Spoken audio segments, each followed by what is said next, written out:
네, 안녕하세요. 한선입니다. 6.15 공동선언 20주년 특집 방송 약속 20년. 오늘 벌써 5번째 시간입니다.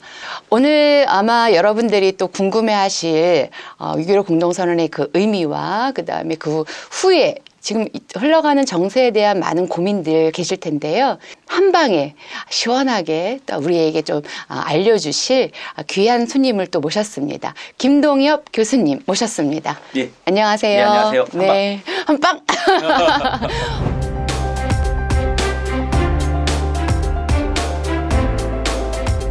오늘 정말 강력한 한방, 예, 정말 기대하고 있습니다. 워낙 말씀을 잘하시고요. 그리고 또 워낙 유쾌하셔서, 네, 가끔 저와 또 잘 맞는 아재 개그도 좀 하시네요. 기대하고 있습니다. 예, 이렇게 웃음으로 시작했는데 네. 웃음으로 끝났으면 좋겠어요. 그렇죠. 예, 끝났으면 좋겠는데 원체 무거운 주제가 아닌가 싶기도 맞습니다. 한데. 말씀하신 대로 우리 김동엽 교수님께서는 군사 정보 또는 이제 안보 문제에 대한 우리나라에 정말 내놓으라 하는 전문가시잖아요. 그래서 아마 이거 6.15 20주년 그리고 지금 어떻게 보면 조금 더 어두워지고 있는 이 남북의 정세에 대해서 좀 여러 가지 생각이 좀 많으실 것 같아요. 간단하게 좀 소회를 한번 여쭤봐도 될까요? 20년의 소외를 이야기를 말씀을 하신다면 이런 것 같아요. 이제 6.15라는 것은 어쩌면 6.15 이전의 남북관계, 이후의 남북관계라는 로 나눌 수 있다면 또 우리가 지난 한 2년 전에 경험했던 4.27, 2018년의 경험은 한 번도 경험해보지 못했던 평화의 경험, 그렇죠. 예, 평화의 시작, 새로운 평화의 시작이었던 전환점이었다고 봐야 되죠. 우리가 6.15라는 것이 분단의 오류, 분단의 모순을 극복하고 남북관계를 시작했다면 정말 어떻게 보면 남북한 모두의 어떤 사람들, 우리 그 주민들, 우리의 국민들 삶 속에 평화라는 일상을 찾아줬던 측면에서 가장 좋았다고 생각을 하는데 또 한편으로 보면 그 평화가 그렇게 왔다가 너무 쉽게 가버린 게 아닌가라고 생각을 해요. 물론 저는 아직까지 가지 않았다고 봐요. 왜냐하면 어딘가에는 분명히 4.27에 또 우리 평양선언의 생명력은 저는 분명히 살아있다고 봐요. 그렇죠. 왜냐면 20년이 다시 살려야죠. 살려야 되고요. 20년이 지난 우리 6.15도 저는 분명히 생명력이 예. 또 오늘 이 모임을 만들어 주신 6.15라는 또 단체도 있고요. 분명히 생명력은 살아있을 거라고 저는 생각을 합니다. 그런 측면에서 저는 평화가 끝난 게 아니라 평화 잠시 우리 곁을 떠났는데 그 평화를 다시 붙잡아야 되겠죠. 예, 그런데 그 우리한테 온 평화가 어떻게 놓고 보면 대단히 정교하게 온 것이 아니라 정말 갑작스럽게 왔다고 생각해요. 물론 우리의 노력이 있었기 때문에 또 어쩌면 이번 정부의 노력과 또 많은 노력과 또 천운도 있었기 때문에 왔지만 그러한 어떤 평화를 우리가 안기에 우리의 준비가 너무 덜 된 게 아닌가. 또 그렇기 때문에 우리가 떠나보낸 게 아닌가.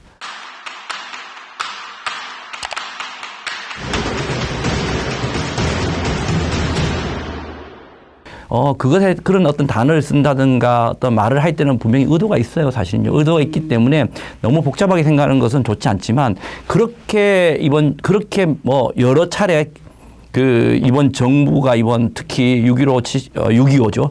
6월 25일 6.25 70주년에 대한 그 기념사를 아무리 좋은 뜻으로 해석하고 싶어도 사실 그렇지 않은 게 있어요. 분위기가 있어요. 왜냐하면 결국은 그 남북 간에 사실 어떻게 보면 위기 국면이 있었고요. 그것이 또 연락사무소 폭발하는 거 나타났고 또 이어서 그 군사 행동의 어떤 보류로 중단으로 나타났지 않습니까?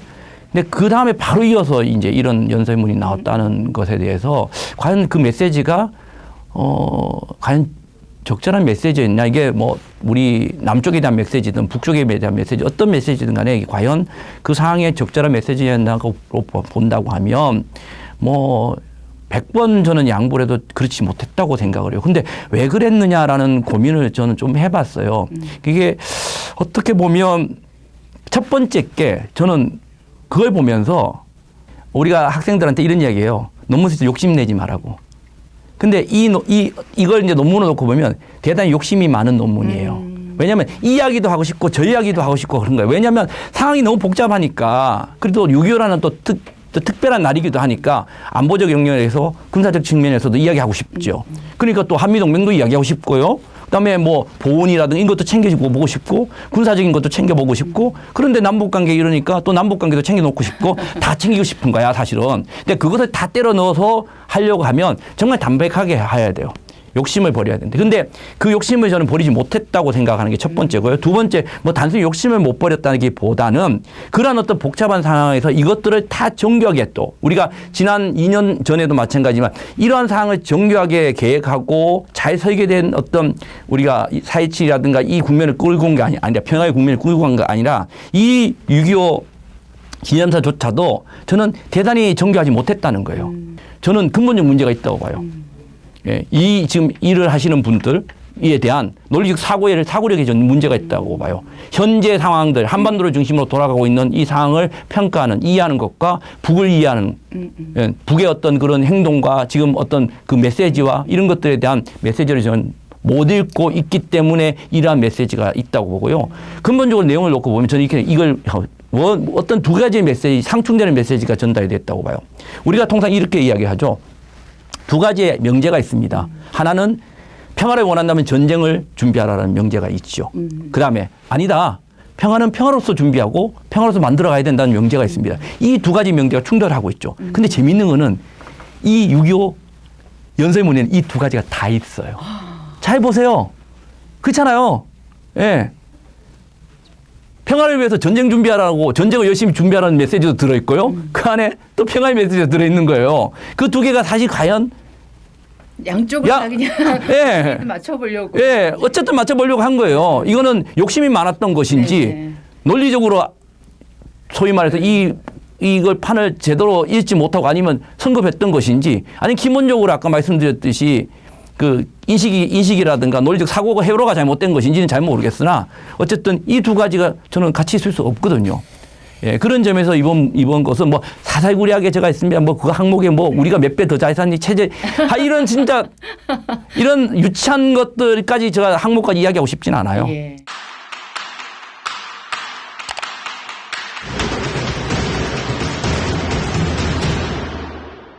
사실은 이제 4.27 선언이나 그다음에 9월 이제 평양 공동 선언이라든지 그 선언 정말 굵직했던 그런 역사적 사건 선언 이후로 사실은 군사합의서가 이제 만들어졌어요. 9월에. 근데 사실은 그 군사합의서를 저는 기억나는 것 중에 일일이 사실 문장 하나를 저는 다 이제 그냥 뉴스의 한 기사 한 줄로만 보고 지나갔지만 장면으로 기억나는 것들은 이제 일단은 철조망대를 걷어내고 서로 이제 뭐 서로 만나서 악수하고 이랬던 것만 기억이 나거든요. 근데 많은 분들이 평화와 통일을 바라는 어떤 이 공동선언의 어떤 체계 이행, 이런 것들 안에서 이 군사 문제, 군사 합의가 왜 중요한지는 그냥 표면적으로밖에 잘 못 하시는 것 같아요. 저부터도 일단 공부가 좀 부족한 것 같고. 군사 합의에는 어떤 내용들이 있었고 그 부분이 왜 중요했는지 한번 간략하게 좀 가르쳐 주세요. 조금 앞으로 거슬러 갈게요. 아까 네. 6.15 이야기를 하셨는데요.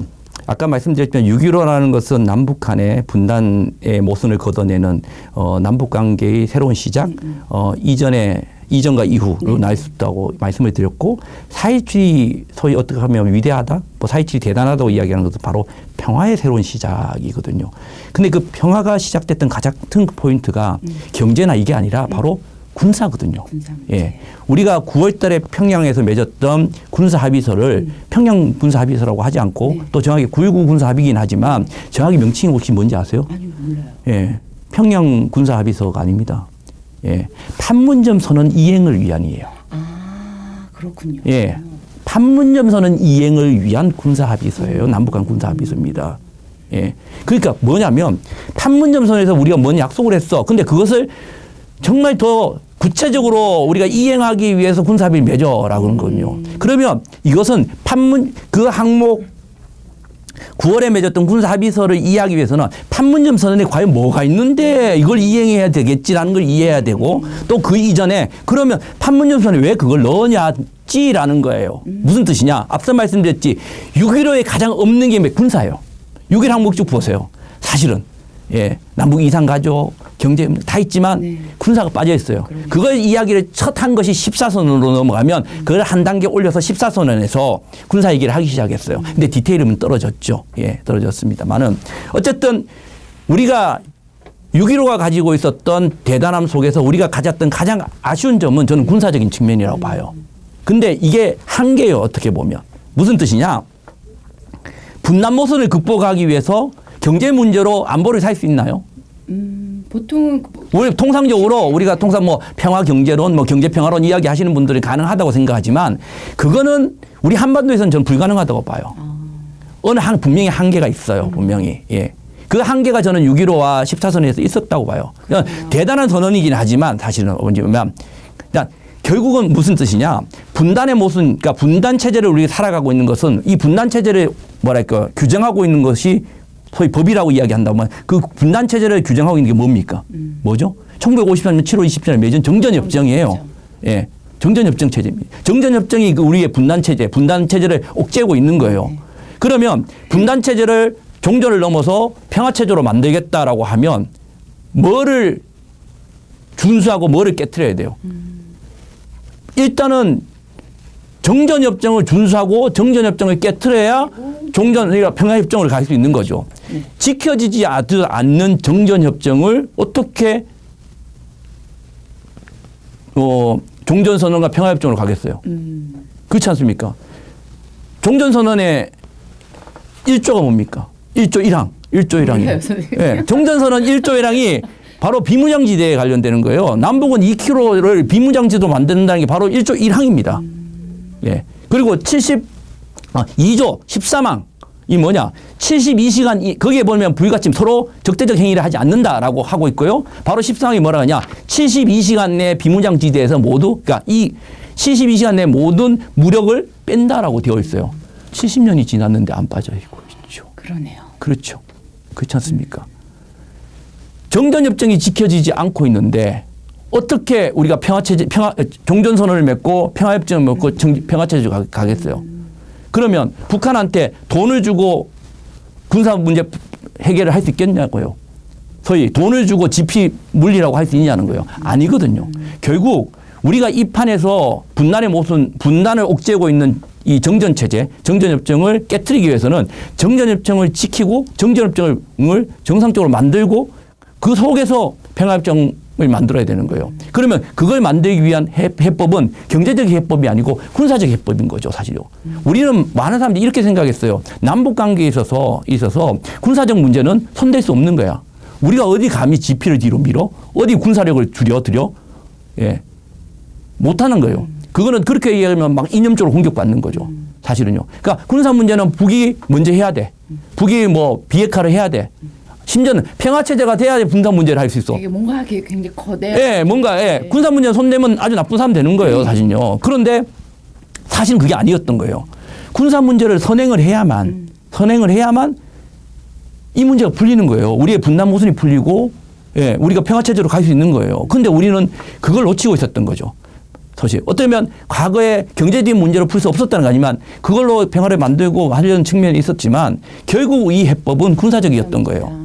예. 그것을 우리가 점점 이제 인식해 나갔던 것이고요. 지난번 6.15와 14를 통해서 우리도 우리가 군사 문제가 경제 문제에 앞장서 있는 게 아니라 경제 문제만큼이나 중요하구나. 이게 가지 않으면 북도 받지 않는구나라는 것을 인식하게 됐고 그 인식 속에서 결국은 사실 속에 2조의 군사 문제를 담았던 거예요. 더 좀 말씀을 드리면, 그러니까 아까 말씀드렸지만 군사 합의라는 게 판문점선언 이행을 위한이라고 했거든요. 그래서 잘 보면 판문점선이 3개, 1조, 2조 3개로 되어 있고 각 조에 6개 항, 뭐 3개 항, 4개 항에서 13개 항으로 되어 있습니다. 1조가 뭐냐? 남북 관계에 관련된 내용입니다. 그리고 2조가 바로 군사 문제에, 군사에 관련된 내용이에요. 이번에 사실 어떻게 보면 북이 문제를 하고 있는 그 전단 살포 문제, 합성기 문제는 군사 문제 2조 1항에 있었던 거거든요. 사실요. 2조에 있었던 것이고요. 세 번째 문제가 바로 우리가 평화체제를 담고 있어요. 이게 근데 자세히 보시면 우리가 항을 정할 때 1항이 항상 더 중요하겠죠. 뭐 왜 우선순위로 통상 정하겠죠. 그러면 1항이 우선이고요. 이게 꼭 그게 먼저 이루어져야 된다는 시간적 측면이 아니더라도 어쨌든 우선순위와 시간적 측면에서 1항이 먼저예요. 그러면 남북관계 우선이고요. 두 번째 군사 문제고 세 번째가 이걸 통해서 비핵화로 가는 거예요. 근데 저는 절묘한 게 바로 2항의 군사 문제, 2조의 군사 문제라고 봐요. 왜 2조의 군사 문제를 담았냐. 남북관계가 과거에 6.15도 있었고 14도 있었잖아요. 있었는데 지금 다시 20년을 우리가 회고를 하고 있잖아요. 네네. 기념을 해야 되는 이 시기에 회고를 하고 어떻게 보면 죄송한 이야기지만 추억에만 잠겨 있는 거잖아요. 지금 추억을 할 때가 아니라 반성을 할 때거든요, 우리가. 근데 이게 20년이 지나면요. 벌써 우리가 뭔가를 했었어야 했는데 아무것도 못하고 어떻게 보면 되돌릴 수 없는 남북 관계를 만들지 못했던 거죠. 여전히 어떻게 보면 제자리 걸음을 했던 것은 결국은 경제적인 우선만 내세웠던 것이 군사에 대한 고민을 못했다는 것에 대한 반성이 있었던 거죠. 결국은 6.15도 1조가 남북 관계입니다. 남북 관계인데 이 남북 관계를 되돌릴 수 없는 비핵화만 아니라 뭐 비핵 평화가 아니라 남북 관계가 되돌릴 수 없는 남북 관계를 만들기 위해서는 그걸 되돌리지 못하게 뒤에 꽉 받치는 것은 경제적인 게 아니라 군사의 문제다라는 거죠. 그래서 저는 1조가 뒤로 백을 하지 못하도록 받치는 게 바로 2조가 됐다. 1조를 단단하게 받치는 뭐랄까요. 주춧돌 같은 같은 역할을 2조가 하고 있다. 그래서 2조에 그걸 만들었다고 하고요. 근데 이 지조는 단순히 1조만 떠받치는 게 아닙니다. 아니고요. 2조 다음에 뭐가 있었냐면 바로 평화체제거든요. 평화체제를 말하는데 첫 번째 평화체제 네 개 항으로 되어 있는데 1조가 그러니까 그 3조 1항이 뭐냐면요. 불가침이에요. 쉽게 말하면 종전선언에 관련되는 거예요. 사실요. 우리 종전선언 맺자. 불가침은 이거예요. 그 2항이 뭐냐면 그 군비통제, 군축에 관련된 내용이에요. 우리가 신뢰를 쌓으면 군축을 하자는 내용이 두 번째로 들어있어요. 세 번째가 뭐냐? 예. 뭐 같아요? 그러면 평화협정을 맺자. 3자, 4자, 4자, 평화체제를 맺자. 평화체제를 만들어 가자. 그 다음 네 번째가 뭐냐? 비핵화를 완전한 한반도의 비핵화. 이렇게 얘기했어요. 물론 그 순서대로 된다는 건 아니지만 잘 보세요.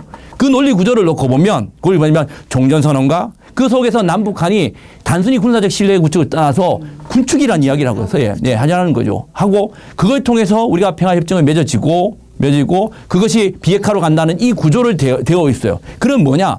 바로 앞에 종전선언을 하고 이 구조는 뭐냐면 아까 말씀드렸듯이만 안 지켜지고 있는 군사의 문제를 해결해야만 3조의 평화체제로 갈 수 있는 비핵화를 열 수 있는 뭡니까? 바로 열쇠인 거죠. 그 한반도 평화체제라는 거대한 문을 열 수 있는 열쇠인 거죠.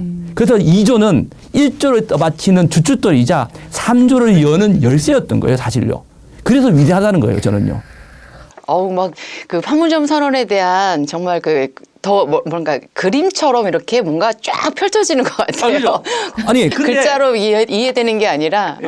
그 2조를 받아서 정말, 남북관계에 성군을 한 거예요. 저는 이거 성군이라고 이야기해요. 그러니까 북이 이야기하는 성군 정치, 성군이 아니라 네네. 남북관계에서 선경이 아니라 경제적인 게 아니라 군사 문제를 앞세워서 남북관계를 되돌릴 수 없는 남북관계를 만들자라는 게 저는 이게 남북관계 패러다임의 첫 번째 전환이라고 봐요. 그게 11월 1일 날 완충구역이 만들어져서 지상뿐만 아니라 육상, 지상, 해상에서 서로 군사적인 행동을 금지하게 돼 있고요. GP 11개가 사라졌지 않습니까? 사라졌고 이런 것들이 서로 오해에 의해서 서로가 이제 전쟁이라는 게 물론 직접적인 적대적인 의도에 의해서 나지만 한반도에서 났던 많은 어떤 분쟁들은 뭔가 의도라기보다는 의도치 않은 충돌들이 대단히 많았어요. 서로가 오해에 의해서. 그런 것들을 방지하기 위해서 서로가 총뿌리를 겨누지 않고 오해할 수 있는 것들을 철저히 막자라는 것들을 실제 지켰고 그런 역할들을 해왔던 거죠. 그런 의미에서 그걸 통해서 사실 어떻게 보면 남북 간에는 이미 벌써 종전선언을 했고 불가했던 거예요. 하고 우리 남북한의 사람들 속에서는 결국 70년 동안 한 번도 경험해 보지 못한 일상에서 평화라는 것을 찾아줬던 거죠, 사실요. 정말 말씀을 듣는 제 심정이 같이 벌렁벌렁 되고 있습니다. 너무 열정적으로 말씀을 잘해 주셨는데요. 이렇게 해서 오늘을 이 시간은 좀 마무리를 하고요. 다음 시간에는 아마 더 속 깊고 그리고 더 뜨겁고 격정적인 그런 또 말씀 한번 더 들어보도록 하겠습니다. 다음 시간에 또 뵙겠습니다. 고맙습니다.